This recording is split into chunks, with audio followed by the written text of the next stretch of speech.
Le thème de ce soir, mon chien ou chat vomit, que faire? Donc, comme je vous le disais, j'ai décidé de le couper en deux, c'est-à-dire les cas aigus et les cas chroniques, parce que je me suis dit que de faire tout en même temps, ça serait trop. Voilà. Les vomissements, ça peut avoir quand même un caractère un peu angoissant.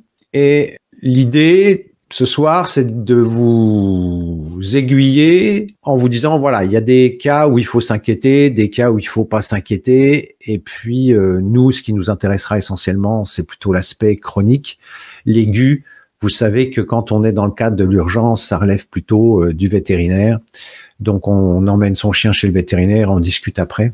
Mais bon, je me disais que c'était quand même pas mal d'aborder l'aspect aigu, puisqu'il y a quand même des cas qui nous intéressent.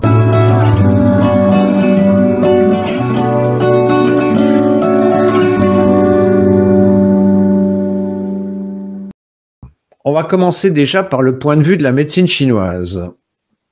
Bon, j'ai déjà abordé ça plusieurs fois. Pour les nouveaux, c'est quand même pas mal qu'on le reprenne. Et puis, ça permet de zoomer sur une chose. Donc, si vous avez une chose à retenir ce soir sur la fonction de l'estomac, c'est que l'estomac, qui fait partie de l'élémentaire, au niveau de l'élémentaire, alors pour les nouveaux, il y a 5 éléments, le bois, le feu, la terre, le métal et l'eau. À l'élémentaire, vous avez la rate chinoise et l'estomac. Et l'estomac, lui, son job, c'est de faire descendre l'énergie. Alors, quand je dis de faire descendre l'énergie, c'est pas que l'énergie, évidemment. C'est faire descendre le bol alimentaire. C'est-à-dire que les aliments arrivent, lui, il malaxe, et il fait descendre la bouillie pour qu'ensuite la rate puisse faire son job pour extraire les nutriments des aliments.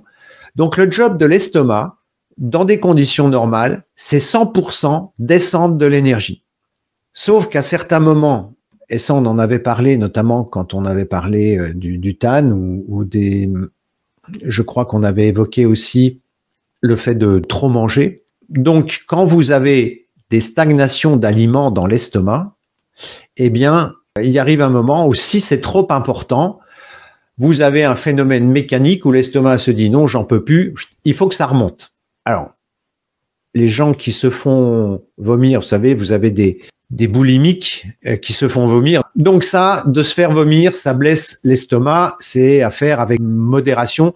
Si vraiment vous sentez que, alors je parle en humain, que vous sentez qu'il y a quelque chose qui passe pas, soit parce que c'est avarié, toxique ou autre, ou parce que vraiment vous sentez que ça va vous libérer, là, effectivement, vous pouvez vous faire vomir ou c'est l'estomac qui, lui, décide et hop, ça remonte. Mais vous avez un autre cas de figure qu'on a évoqué où on a au niveau du foie, qui fait partie de l'élément bois, le foie, lui, fait monter l'énergie. Et sous l'effet soit du stress, soit de la chaleur, soit d'un certain nombre de conditions, eh bien, le yang du foie peut monter en excès. Et là, une des causes possibles du fait que le foie agresse l'estomac, eh bien, ce sont les vomissements. C'est-à-dire que c'est le foie qui va emmener l'énergie de l'estomac et qui va faire remonter ici les aliments. Et c'est ça qui va provoquer les vomissements. Ça, c'est le cas le plus fréquent de ce que nous, on constate. Alors, je parle pas des cas sporadiques ou anecdotiques entre votre chien vomit une fois tous les 3 mois ou tous les 6 mois.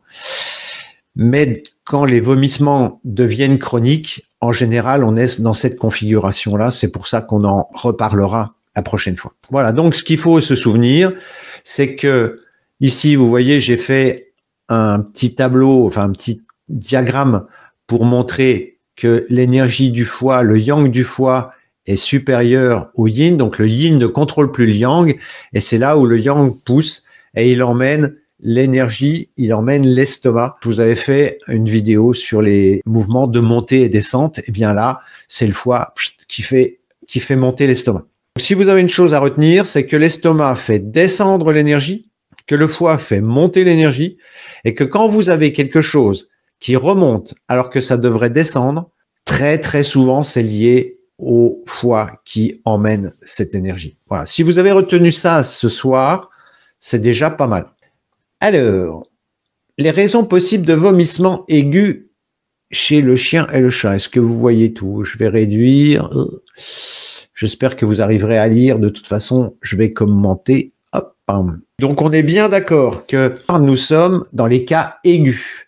C'est-à-dire que c'est quand ça arrive de temps en temps, que c'est soudain, ça arrive brutalement, ça s'arrête brutalement et ce n'est pas régulier.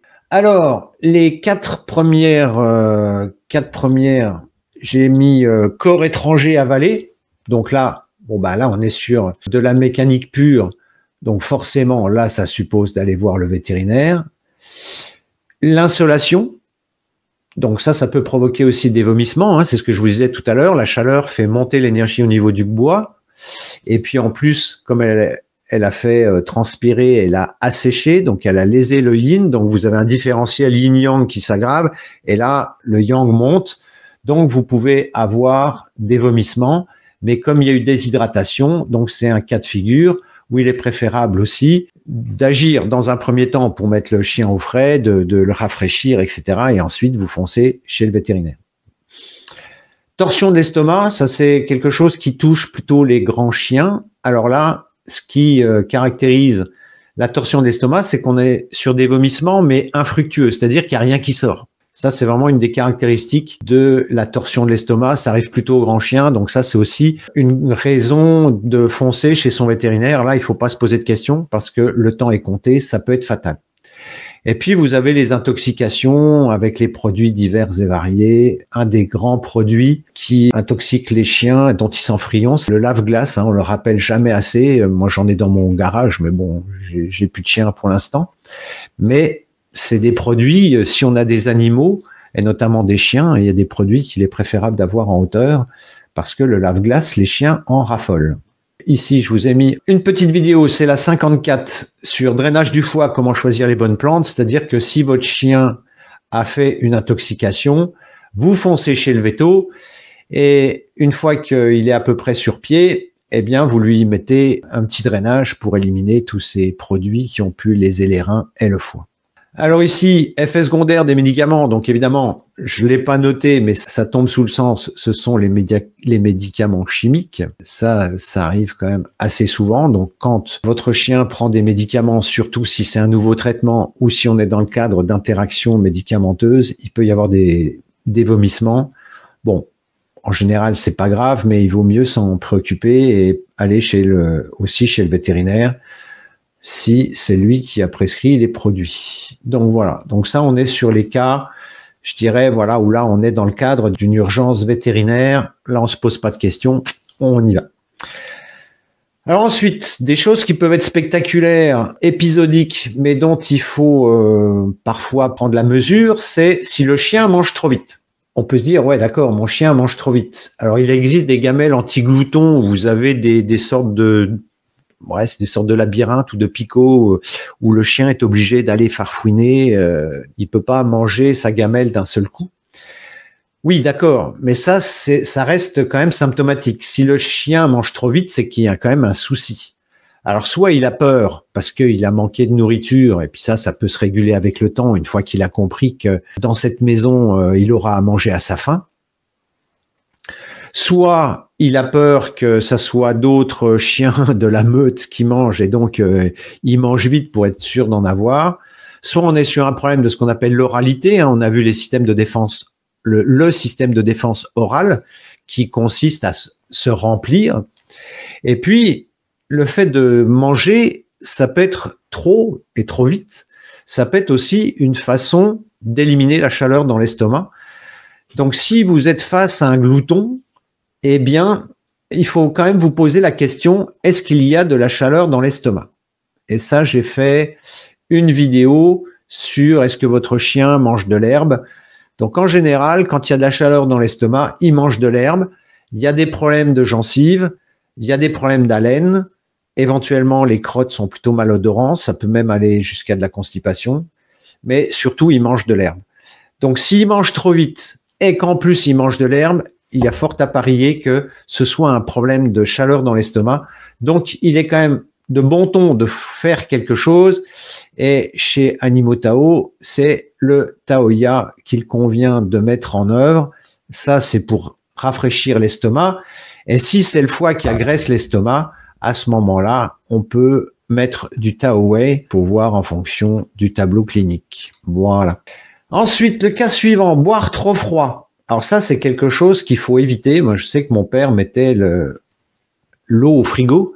Et ça, c'est la maladie aussi au Japon. Quand vous arrivez dans un restaurant, la première chose qu'ils font, c'est de vous verser un verre d'eau glacée ou avec des glaçons dedans.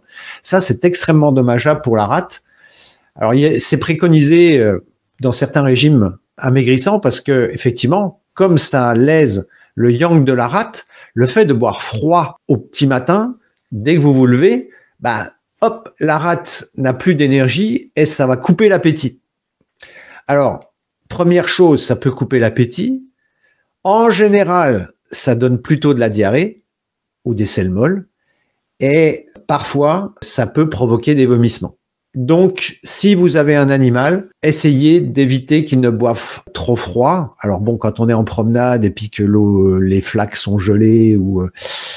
bon, il n'y a pas trop le choix. Mais en tout cas, quand vous rentrez à la maison, et ça, les gens qui ont des chevaux le savent, après un effort, en général, il faut réguler parce que sinon, le cheval va boire tout l'abreuvoir d'un seul coup et là, on va inonder la rate et ça va être la catastrophe. Et donc, en général, on lui donne un seau d'eau, puis après, puis on attend, et puis on lui en donne après. Il faut vraiment essayer de répartir sur un certain temps, parce que si vous amenez trop de froid dans la rate, ça, c'est pas bon du tout. Donc, attention aux boissons trop froides. Manger de la nourriture avariée. Alors ça, moi qui habitais à côté d'un élevage de poulets, il y avait toujours les renards qui allaient chercher des poulets et ils laissaient des carcasses et puis mon chien se délectait des carcasses.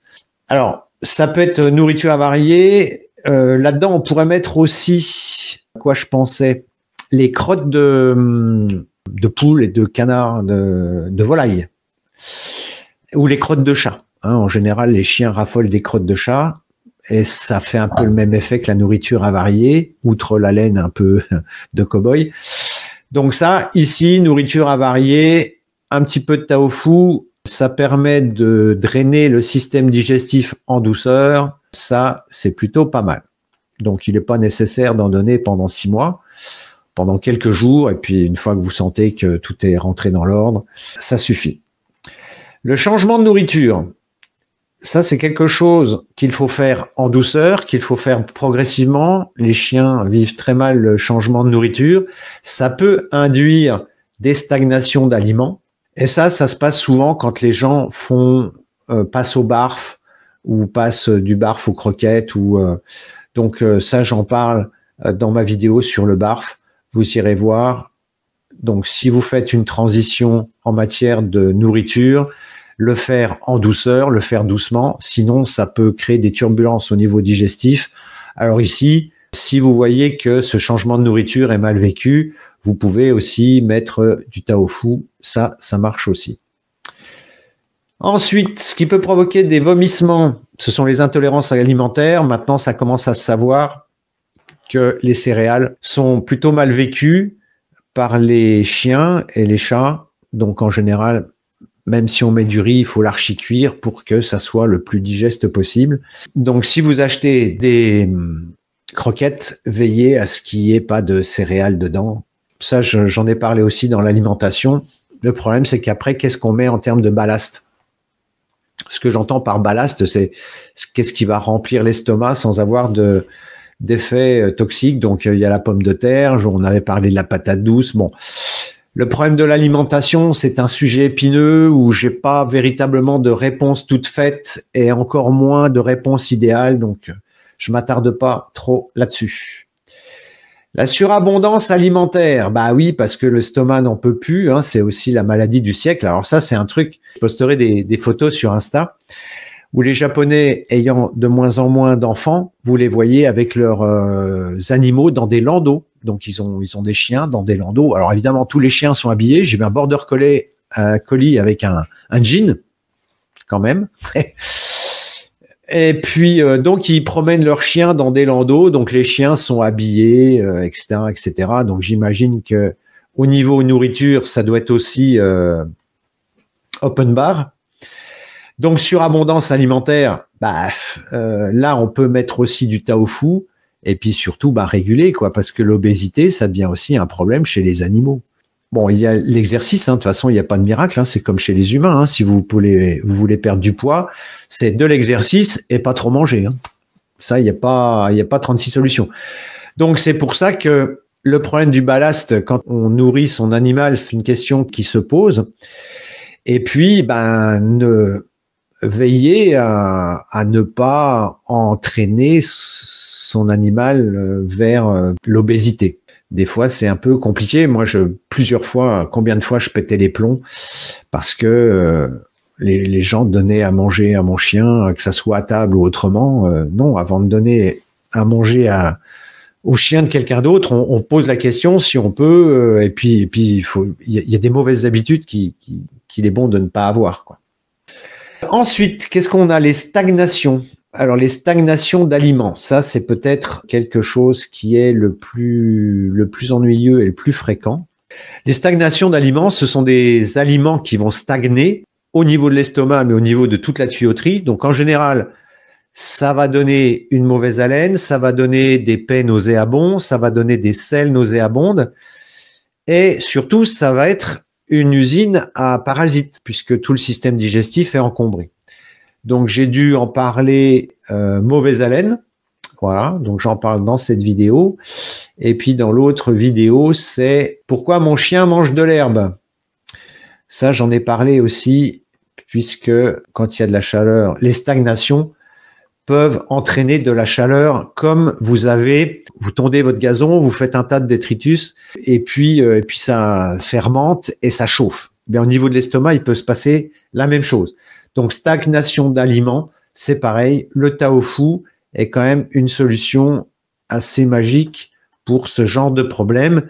Et ensuite, il faut voir au niveau de la ration alimentaire ce qui convient le mieux à votre animal. J'ai fait une vidéo sur les 5 points à observer pour voir si votre chien digère bien. Je vous renvoie à cette vidéo. Ensuite, ce qui peut provoquer des vomissements, une gastrite aiguë, donc il y a une inflammation de l'estomac. Ça peut arriver sur un stress. Si c'est aigu, voilà, il va y avoir quelques vomissements. On peut mettre aussi du tofu pour aider, pour harmoniser tout ça. Si ça dure, à ce moment-là, il faut agir. Alors ensuite, qu'est-ce qu'on a pour finir? On a un stress excessif et notamment les émotions. Et là, on est dans le cadre de ce que je vous ai décrit tout à l'heure. Et ça peut être relativement soudain. Le chien a un gros stress. Je me souviens, une fois, mon chien s'était fait taper par une voiture. Bon, la voiture roulait pas très très vite, mais il était complètement perturbé. Bon, vous voyez, ce type d'émotion, l'animal a peur, ça fait monter le yang du foie, ça peut se manifester par des vomissements. Bon, si c'est qu'un coup de stress, c'est pas grave. Si c'est chronique, là encore, il faut s'en occuper. Sinon, pour l'aspect émotionnel, j'ai fait une vidéo, quel type de maître êtes-vous? Je vous invite vraiment à la regarder parce qu'elle parle des peurs qui, justement, peuvent entraîner du stress chez les animaux. Mais là, on n'est pas tellement dans un cas aigu. En général, on est plutôt dans une situation chronique. Dans le stress excessif, il peut y avoir, j'oubliais, quand vous emmenez votre chien chez le vétérinaire. Ça, c'est un truc qui est quand même relativement classique, que tout le monde a connu. Moi, mes chats, c'est toujours... ils n'y vont pas souvent. Je crois qu'ils y sont allés qu'une fois, d'ailleurs, pour la stérilisation. Ouais. Mais en général, on met de l'essuie-tout partout parce que ça sort de tous les côtés, quoi. Donc ça, s'il y a une petite visite chez le véto et que c'est source de stress, il faut s'attendre à ce qu'il y ait des vomissements. Donc on peut mettre du tofu, ou on peut faire comme avec le mal des transports, on peut mettre du Tao Calme. J'ai fait une vidéo sur le mal des transports, pourquoi mon chien est malade en voiture. Donc là, ici, vous pouvez mettre du Tao Calme. Par exemple, si vous savez que vous devez aller chez le vétérinaire, quelques jours avant, vous donnez du Tao Calme. Ça devrait quand même pas mal calmer le jeu. Bon, après, ça reste quand même un environnement assez stressant pour les animaux, où il y a beaucoup de stimuli, beaucoup de Une fois, j'étais avec mon chien et puis à côté, il y a quelqu'un qui avait un lapin dans une cage. Donc, vous voyez, un golden à côté d'un lapin. Après, je rentre chez le vétérinaire. C'était un vétérinaire que je connaissais pas. Il me dit, oh, votre chien, il est mal élevé. Ben, ça fait une demi-heure qu'il attend avec un lapin à côté. Donc là, même avec du Tao calme, je suis pas sûr que ça aurait suffi, quoi. Bon, enfin bon. Voilà. Donc ça, c'est les cas aigus. Donc, vous voyez que, bon, il y a ceux où on est dans le cadre, ici, des urgences vétérinaires, et là, on se pose pas de questions et on fait vite, puisque là, il y a péril en la demeure. Et ensuite, eh bien, vous avez des situations qui nécessitent simplement qu'on attende, et puis ça rentre dans l'ordre. Soit on met un petit peu de Tao Fu, ça fait toujours du bien, que ça soit au niveau vomissement ou diarrhée. Le Tao Fu, c'est assez magique au niveau digestif. Et puis, si on est plus sur un plan émotionnel, vous avez le Tao calme qui, lui aussi, a fait ses preuves pour essayer de calmer le jeu. Voilà. Donc ça, c'est pour les cas aigus et on verra les cas chroniques la prochaine fois. Il me semble bien que je l'avais mis de côté. Ici, vous avez 5 astuces pour savoir si votre chien digère bien. Voilà, j'espère qu'on a fait le tour. Est-ce que si vous avez des questions sur les vomissements, sur le côté aigu. Et pour finir, merci de mettre un pouce en l'air et de vous abonner, c'est ce qui nous aide le plus à promouvoir la chaîne. Merci et à très bientôt pour une nouvelle vidéo.